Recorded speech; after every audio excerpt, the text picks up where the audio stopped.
অনেক দিন ধরেই বিরিয়ানি খেতে ইচ্ছা করছিল, তাই জন্য আজকে হঠাৎ প্ল্যান করে বেরিয়ে গেছিলাম দুজনে। আর এই যে এটা আমার বোন বলা ঠিক নয়, মাসি হয় সম্পর্কে। তো আমরা যাচ্ছিলাম ব্যারাকপুরে বিরিয়ানি খেতে। আর ব্যারাকপুর মানেই দাদা বৌদির বিরিয়ানি। রামপুর থেকে লঞ্চ পার করলেই ব্যারাকপুর, তাই আমাদের বেশিক্ষণ যেতেও সময় লাগেনি। আর গিয়ে দেখে এই লম্বা লাইন।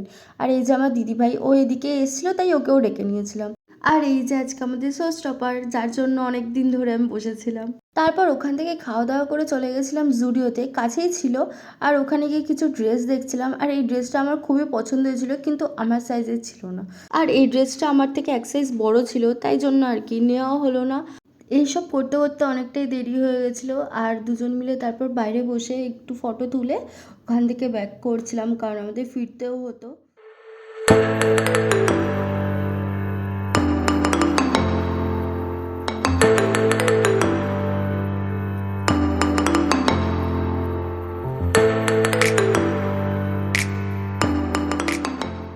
আর আজকে কলেজের বন্ধুরা একটু বলেছিল যে সরস্বতী পুজোর জন্য শপিং করতে যাবে, তাই ওদের সাথেও দেখা করলাম।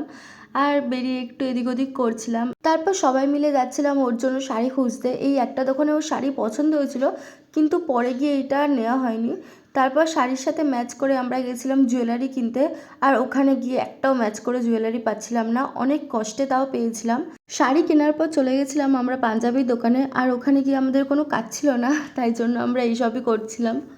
আর এই জায়গাটা দেখে সত্যিই মনে হচ্ছিল যে সরস্বতী পুজো চলে এসেছে। তারপর কিছু খাওয়া দাওয়া করে আজকের মতো বাড়ি চলে এসেছিলাম। তো আজকের ভিডিওটা এইটুকু, দেখা হচ্ছে নেক্সট ভিডিওতে। আজকের মতো টাটা।